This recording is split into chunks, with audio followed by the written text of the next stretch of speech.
Well, making news elsewhere in the world tonight, a peace deal in the Horn of Africa could impact our region.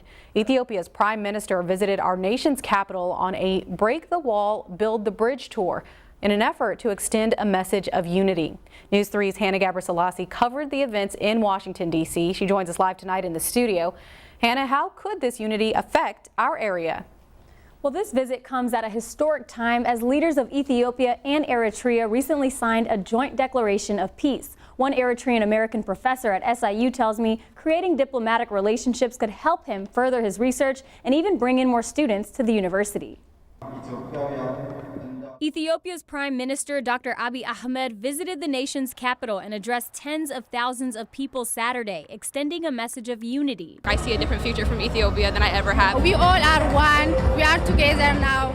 No more war. I'm very optimistic, and it's because of Dr. Abiy that I'm able to be optimistic. He's changing everything. He's recording every record. He's moving like the speed of light. Two-time Olympic gold medalist Haile Gebrselassie applauded the efforts by Dr. Abiy, like seeking peace with Eritrea. The impossible thing become possible. Obang Metho, who serves as the executive director of Solidarity for New Ethiopia, is hopeful for more progress. So Abiy is inspiring the people, but being inspired is a good thing. But now the next thing will come. The impacts were even felt around southern Illinois by Ethiopians and Eritreans. Practically everybody I know in the region is very, very hopeful. Dr. Kamal Ibrahim is an Eritrean-American Associate Professor at SIU. He explains how there have been similar efforts by previous leaders to unify the two people. Twice it didn't work. I and many people I know are keeping our fingers crossed that this third time it will work.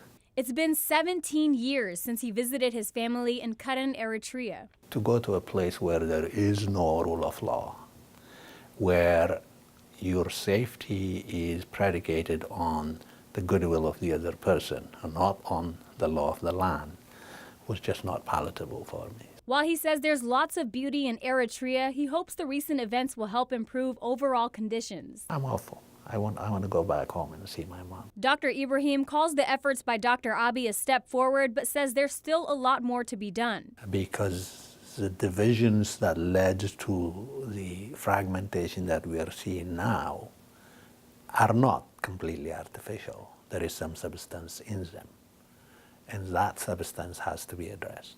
And as chair of the Zoology Department at SIU, he says diplomatic relationships could help him in applying for more grants to support research in the Horn of Africa and could bring more students from East Africa to SIU, this while creating a brighter future. This is a time just to give hope to the people, to make people realize that tomorrow can be better than today and yesterday. And I'm just hopeful that he has more substance in it than making us feel good. While thousands gathered in support of Dr. Abiy, there were people who came out saying they do not support him or his aim to strengthen diplomatic ties with Eritrea, which is a one-party state. But a majority of the diaspora appears to back the Prime Minister and his agenda. Reporting live in the studio, Hannah Gabriselassie, News 3.